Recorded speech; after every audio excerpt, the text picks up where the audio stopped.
I would now like to invite Judge Professor Mervyn King, Chairman Emeritus IIRC, to talk about inclusive capitalism and stewardship, the role of the board and individual corporate leaders. Thank you very much. This is the 10th time I've attended, and the 10th time I've been given a certificate of trees, 10 past 10, I have 100 trees. I think in listening to the speakers from Deloitte and McKinsey this morning, you can see there's a sea change in the thinking of the corporate world. And the driver of that is realism. The 20th century was a century of unsustainable development, scientifically established by 1995 to 1997 as a result of the third industrial revolution of the 70s, the computer age. We could expedite research. And what it showed was we'd reached ecological overshoot, which meant in the main companies had used and were continuing to use natural assets faster than nature was regenerating them. And we continue to do it. In corporate terms, planet Earth is eating into shareholders' funds. Now, as business persons, you know that is a recipe for disaster. Why was the company created? It was created in the middle of the 19th century because wealthy people no longer wanted to give money as risk capital to organizations that had unlimited liability. They had to pay creditors and employees even on bankruptcy. And so the politicians hit on the idea of creating this incapacitated, inanimate person called the company.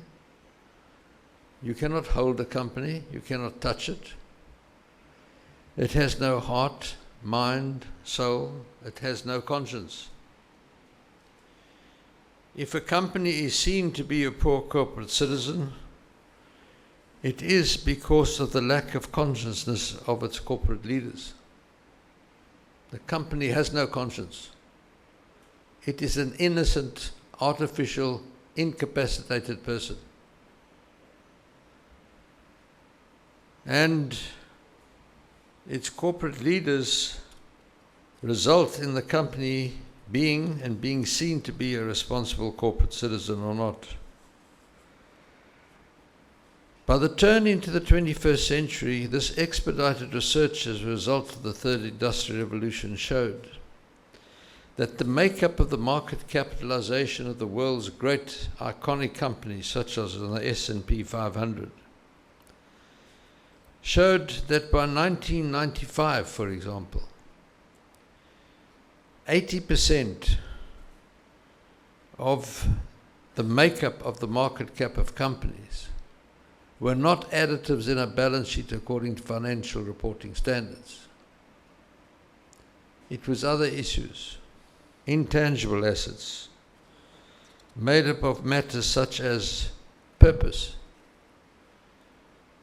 Milton Friedman in the 1970s won a Nobel Prize for stating the sole purpose of the company is to make profit. I ask with respect to the deceased, without a contribution from society and the environment, or with a contribution from society and the environment? And we know historically that it was the latter.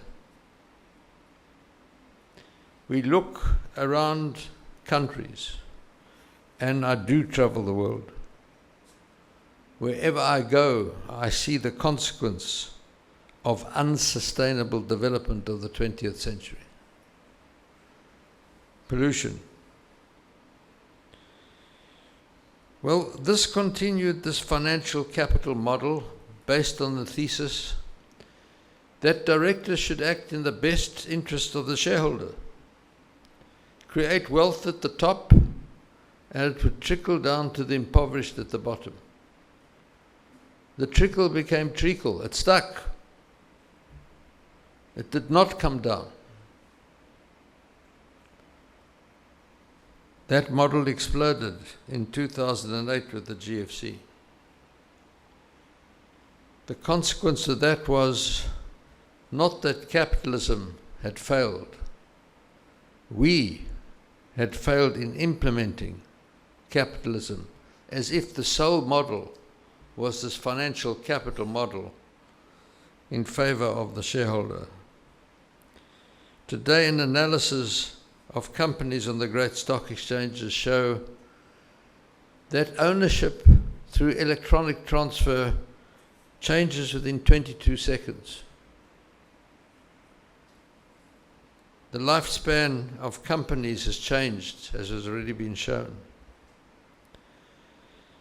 The purpose of a company, so says the great asset owners, asset managers, must be known.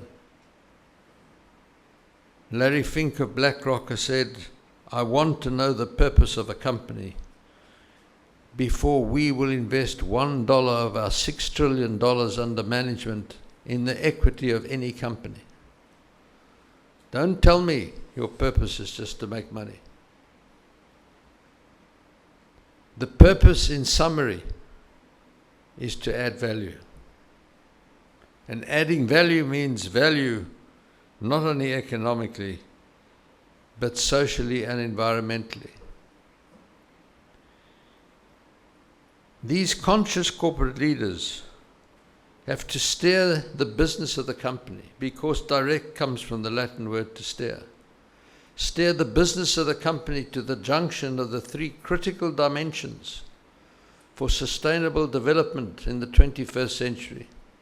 That's the economy, society, and the environment. After the crisis of 2008, in 2009, we met in London, we being me in my capacity as Chairman of the United Nations on Governance, Chairman of then Global Reporting Initiative, Chairman of the International Integrated Reporting Council, which was formed the next year. We met with Bill Clinton, Lady Rothschild, Paul Pullman, Ratan Tata. We asked the question, what is the form of capitalism we need? The answer was the formation of the coalition of inclusive capitalism. And what is that? That is an acceptance that the mind of the board, the collective mind of the board, needs to build a business model which incorporates the social responsibility issues, such as the conservation of water by the brewer of beer. No longer do we report in silo CSR. No longer do we think of CSR in a silo. The realistic thing is it has to be built into the business model, into the very strategy of the business of the company. The concept of CSI, as chairman, build a school over there. What's the next item on the agenda? No application of mind. Are we adding value to society? Inclusive capitalism adds value. Because if you build a model where inside that business model you actually have an answer to how the company makes its money, and how in making its money, what are the impacts on the three critical dimensions for sustainable development: the economy, society, and the environment. And if you get that right, the utopian situation, if there's a positive impact economically, socially, and environmentally, you're adding huge value for society. You're fulfilling that purpose. We've moved from profit to share value. 3 years ago in London, I spoke at the ICGN where the world's great asset owners and asset managers were present. Behind me on the stage were the words value creation. 153 of the world's great asset owners and asset managers. The word profit wasn't mentioned once. It was value creation in a sustainable manner.